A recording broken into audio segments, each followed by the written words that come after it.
எதிர்பார்த்துட்டு இருக்காங்க. திமுக இப்ப பலமாயிட்டு இருக்கு அப்படின்ற ஒரு பேச்சும் இருக்கு. இப்படி இருக்கக்கூடிய நிலையில உங்களை சேர்த்துக்கிறதுக்கு உங்களுடைய தனி சின்னத்துல போட்டிட்டா சேர்த்துக்கிறதுக்கு வாய்ப்பு இருக்குன்னு சொல்றாங்க அப்படின்ற பேச்சும் அடிப்படை. யாரு சேர்த்துக்கிறது? அதாவது எடப்பாடி பழனிசாமி அவர்கள் அதிமுக சின்னத்துல இவங்களை சேர்த்துக்க முடியாது, தனி சின்னத்துல போட்டியிடுறதுனா இதெல்லாம் அப்படின்ற உங்க கேள்வியே தவறுமா. பழனிசாமியே முதலமைச்சரா ஏற்றுக்கொள்ள முடியாது அப்படிங்கிற காரணத்துக்காகத்தான் நாங்க அம்மா மக்கள் முன்னேற்ற கழகம் இந்த கட்சி ஆரம்பித்ததே பழனிசாமியின் துரோகத்துக்கு எதிராகத்தான். அதனால அவர் தலைமை ஏற்றுக்கொண்டு நாங்கள் செல்வதுங்கிற கேள்வியே கிடையாது. இங்க தேவையில்லாம அவர் சேர்த்துக்கணுங்கிறத தாண்டி நாங்க சேரவே விரும்பல. அதனால அது அந்த கேள்வியே தேவையில்லைன்னு நினைக்கிறேன். தேர்தல் நெருங்குது, உங்களோட முடிவு எப்படி சார் இருக்க போகுது? கால போற போக்குல சொல்லதா சொல்லிருக்கீங்க. வெயிட் பண்ணுங்க, என்ன காலம் இருக்கு. உறுதியாக நாங்கள் எங்களோடு சில கூட்டணி கட்சிகளை சேர்ந்தவர்கள் பேசிக் கொண்டிருக்கிறார்கள். அது முடிச்சிடறேன். எல்லாம் எனக்கு தெரிஞ்சு டிசம்பர்லயோ ஜனவரியிலயோ ஒரு முடிவுக்கு வந்து விடுவோம். சில பேர் நான் ஊடகங்கள்ல பாக்குறப்ப டிபேட்ல டிடிவி தினகரன் தான் தாவேகா கூட்டணிக்காக முயற்சி செய்து கொண்டிருக்கிறார் அப்படின்னா அவங்களுடைய மன ஆசைக்கு பேசுகிறேன். அது உண்மை இல்லை. நான் பல முறை சொல்லியிருக்கேன், நாங்கள் எந்த முடிவும் எடுக்கவில்லை.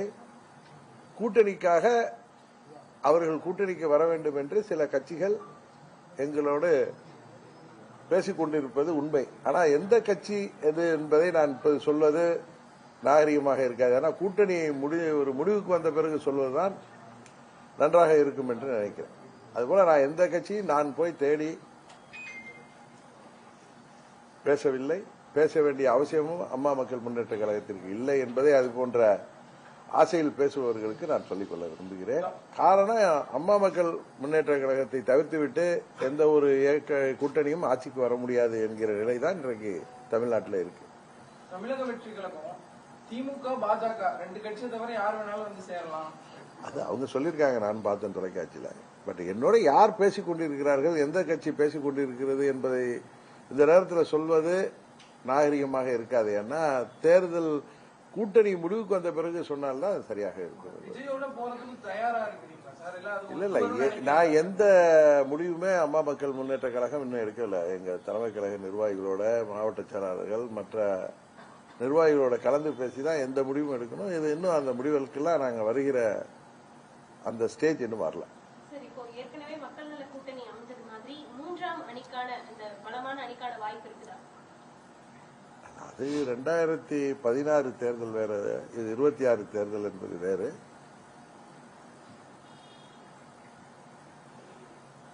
இதில் ஆளுங்கட்சி கூட்டணிக்கும் தாவேகா கூட்டணிக்கும் தான் கடுமையான போட்டி இருக்குன்னு நான் நினைக்கிறேன். ஏன்னா அது நான் ஏதோ அந்த கூட்டணிக்கு போறதுக்காகவோ அதுக்கு சமீட்சைக்காகவோ நான் பேசல. ஒரு குடிமகனா நாட்டு நிலவரங்களை பார்க்கிறப்பையும் ஊடகத்துறையில் உள்ள நண்பர்கள், சர்வே எடுப்பவர்கள் எல்லாம் சொல்வதை வைத்து நான் ஒரு நடுநிலையாக நின்று அந்த கருத்தை சொல்றேன். அதுக்காக உடனே தாவக்காக்கு ஒரு கூட்டணி போறதுக்காக சமீட்சை கொடுக்கிறார் அப்படிலாம் கிடையாது. யதார்த்தத்தை சொல்றது உங்களுக்கும் தெரியும்.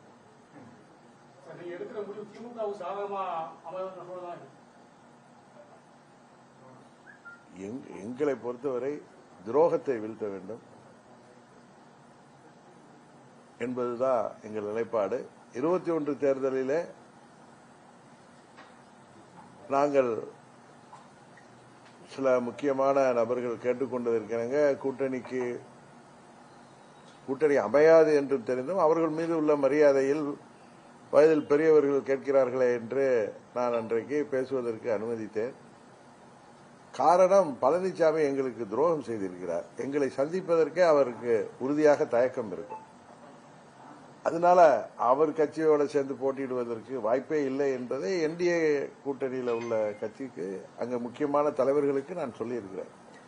21 இது நடக்காது என்று தெரிந்தும் அப்பொழுதுதான் என்ன டெல்லியை சேர்ந்தவர்கள் என்னை அணுகிய காரணத்தினால் அவர்களுக்கு மரியாதை கொடுக்க வேண்டும், அவர்கள் அனுபவத்திற்கு மரியாதை கொடுக்க வேண்டும் என்கிற காரணத்துக்காக எங்களுக்கு 40 தொகுதிகள் உங்கள் கூட்டணியில் ஒதுக்கப்பட்டால் வருகிறோம் என்று சொன்னேன். அந்த தேர்தலில் நான் போட்டியிடவில்லை என்றும் நான் சொன்னேன்.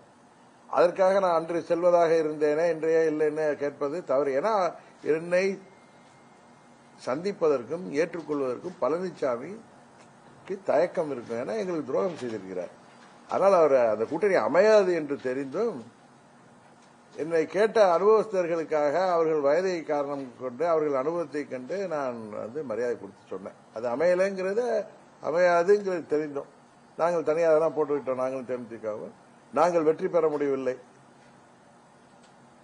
ஆனால் யார் ஆட்சிக்கு வரக்கூடாது, எந்த துரோகம் வென்றுவிடக்கூடாது என்று நினைத்தோமோ அது நடந்திருக்கிறது. இந்த முறையும் எங்களது முதல் இலக்கு துரோகம் தமிழ்நாட்டு அரசியலில், இந்திய அரசியலில் யாராலும் நினைத்து பார்க்க முடியக்கூடாது வருங்காலத்தில்ங்கிறதுக்காகத்தான் அம்மா மக்கள் முன்னேற்ற கழகம் இந்த தேர்தலையும் சந்திக்க இருக்கிறது.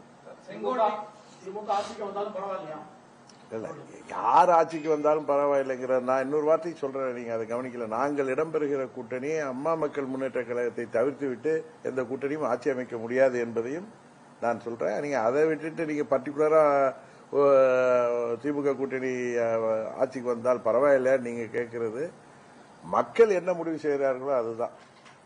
அதே நேரத்தில் அமமுக இடம்பெறுகிற கூட்டணி தான் இந்த தேர்தலில் வெற்றி கூட்டணியாக அமையும் என்பது எங்களது கருத்து. சார், நீங்க தாவேக்காக்கும் ஆளுங்கட்சியும் தான் போட்டி நிலவுது அப்படின்னு சொன்னீங்க. ஆனா உதயநிதி ஸ்டாலின் என்ன சொல்றாருன்னா, புதிய கட்சி தொடங்குறதுக்கு வரலாறு கிடையாது, திமுக தான் ஆட்சி அமைக்க அப்படின்ற மாதிரி பேசுறாரு. எல்லா கட்சிக்குமே இப்ப 49ல திமுகவுக்கு என்ன பெரிய வரலாறு இருந்திருக்காரு? இந்த கட்சிக்குமே இருந்திருக்காரு. அண்ணா அவர்கள் 49 ஆரம்பிச்சதுனால இன்னைக்கு வசதியாக 2025 பேசுறாரு.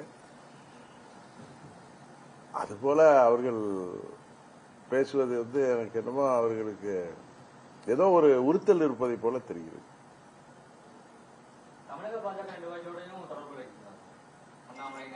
இல்ல அண்ணாமலை என்ற நட்பு ரீதியாக எப்போது பேசுவாரு. நயினா நாயந்தனோட தொடர்பு இல்லை, வேற யாரோடையும் தொடர்பு இல்லை. புரட்சி தலைவர் எம்ஜிஆர் ஆரம்பித்த கட்சி இப்ப படிப்படியா சிரிஞ்சிட்டு இருக்குன்னு ஏற்கனவே சொல்லியிருந்தீங்க. இது தொடர்ந்து அடுத்து தேர்தலுக்கு பிறகு எப்படி சார் இருக்கும்? அதுதான் சொன்னேன், இன்றைக்கு புரட்சி தலைவர் ஆரம்பிச்ச கட்சியே இல்லையே. அவருடைய அடிப்படை விதிகளையே தரித்தெறிந்து விட்டு இன்றைக்கு இடிஎம்கேவாக அந்த கட்சி செயல்பட்டுக் கொண்டிருக்கிறது. அதனாலதான் தொடர்ந்து இரட்டை இலை இருந்தும் பணபலம் இருந்தும் கூட்டணி பலம் இருந்தும் அந்த கட்சியால் ஆட்சிக்கு வர முடியாமல் போனது. தேர்தலிலே அவர்களால் சோபிக்க முடியாமல் போனது என்பதை சொன்னா அங்க உள்ள தம்பிகளுக்கு எல்லாம் கோபம் வருது. உண்மையை அவர்கள் உணரவில்லை. இந்த தேர்தலுக்கு பிறகு உண்மையை உணர்வார்கள். மீண்டும் புரட்சித் தலைவர் ஆரம்பித்த அதே சட்டத்திட்டங்களோடு புரட்சித் தலைவர் ஆரம்பித்த அந்த இயக்கம் மறுமலர்ச்சி பெறுவதற்கு வாய்ப்பு இருப்பதாக நினைக்கிறேன். கட்சிக்காக உழைச்சிருந்தா மக்களே பாராட்டுவாங்க. இவங்க எல்லாம் இயக்கத்திற்கு துரோகம் செஞ்சவங்க, இவங்களுக்கு எல்லாம் இந்த நிலைதான் அப்படின்னு எடப்பாடி பழனிசாமி சொன்னார். பழனிசாமி மற்றவர்களுக்கு துரோகம் செய்தவர், அது எல்லோருக்கும் தெரியும். இது ஒன்னும் நான் சொல்லிதான் தெரியும் அவசியம் இல்லை. ஒரு 3 வயது குழந்தையும் கேட்டாலும் துரோகம் என்றால் என்ன என்பதை சொல்வார்கள். அதான் சொல்றேன், நம்ம ஊர்ல ஒரு பழமொழி உண்டு, ஒருத்தர் திருடிட்டு ஓடுவான், அவனை எல்லாம் துரத்திட்டு போவாங்க. சாலையில 2 பக்கம் நிக்கிறவங்க எங்க அந்த திருடன் தன்னை பிடித்து விடக்கூடாது என்பதற்காக திருடன் முன்னாடி ஓடுவதாக கை காட்டி கொண்டு ஓடுவது போல சிலர் பேசி வருகிறார்கள். அதுதான் உண்மையை தவிர துரோகம் யார் செய்தார் என்பது தெரியும். பழனிசாமி அவர்கள் மற்றவர்களை கட்சியை விட்டு நீக்கிவிட்டு எங்களை நான் பலமுறை சொல்லியிருக்கேன். ஏப்ரல் 7ஆம் தேதி 14ஆம் தேதி வரை 17ஆம் ஆண்டுல எங்க கூட இருந்துட்டு 21ஆம் தேதிய என்னமோ என்னை கட்சியை விட்டு நீக்கினார்கள், ஏற்கனவே சொல்லியிருக்கேன். அதனால இவரால் நீக்கப்பட்ட பிறகு நாங்களாம் வீட்டில் போய் படுத்துட்டு இருப்பாங்களா? துரோகத்தை எதிர்த்து நாங்கள் இயக்கம் காணத்தான் செய்வோம். எங்க கூட தொண்டர்களும் நிர்வாகிகளும் இருக்கத்தான் செய்வார்கள். அதனால துரோகம் என்பதை பயன்படுத்துவதற்கு கூட அவருக்கு தகுதி இருப்பதாக நான் நினைக்கவில்லை. செயல்முறை முறையா நடக்கணும் அப்படிங்கறதை எதிர்த்து தாவேகா நாளைக்கு ஆர்ப்பாட்டம் பண்றதா சொல்லியிருக்காங்க. அதிமுக கூட திமுக நிர்வாகிகள் பலர் அதை அடாவடி போக்கா செயல்படுறாங்க, மாவட்ட தேர்தல் அதிகாரிகளை கைக்குள்ள போட்டு செயல்படுறாங்க மாதிரி பேட்டி கொடுத்திருந்தாங்க. அவங்களும் ஆர்ப்பாட்டம் பண்றதா சொல்லியிருக்காங்க. இந்த செயல்முறை முறையா நடக்கிறது இல்லதானா? அதாவது திமுக என்ன சொல்லுது, தேர்தல் ஆணையம் இது சரியா செய்யாதுன்னு சொல்லி அவங்க அதை விஜிலண்டா பார்வையிற மாதிரி எல்லா கட்சிகளும் அதை அந்தந்த ஒவ்வொரு பூத்துக்கு வர்றப்ப அங்க உள்ள எல்லா கட்சிக்கும் நிர்வாகிகள் இருக்கிறார்கள். அவர்கள் அதை விஜிலண்டா அதை அதை கண்காணிக்கிறப்ப எந்த தவறும் நடப்பதற்கு வாய்ப்பில்லை. இது போல இறந்தவர்கள் ஓட்டு, 2 ஓட்டு உள்ளவர்கள் ஓட்டு, இது போன்ற இதெல்லாம் நீக்குவதற்கு நல்ல வாய்ப்பு இருப்பதாகத்தான் நான் தனிப்பட்ட முறையில் கருதுகிறேன். அந்த தேர்தல் ஆணையம் கொடுத்திருக்கிற படிவத்தை பூர்த்தி செய்வதில் தான் ஏழை எளிய மக்களுக்கு, கிராமப்புற மக்களுக்கு பிரச்சனை இருக்கும். அதை மற்ற கட்சிகள் உதவி செய்யணும். இல்ல நீதிமன்றத்துக்கு சென்றிருக்காங்க திமுக, என்ன நீதிமன்ற தீர்ப்பு வருகிறது என்பதை பொறுத்திருந்து பார்ப்போம். பாஜகவோட கூட்டணி வச்சதுனால டெல்லி பிக் பாஸ் சொல்றதுக்கெல்லாம் எடப்பாடி பழனிசாமி அடிமையாகிட்டாரு, தமிழர்களோட உரிமைகளை விட்டுக் கொடுக்க தயாராகிட்டாரு அப்படின்னு சொல்லி ஸ்டாலின் சொல்லியிருக்காரு.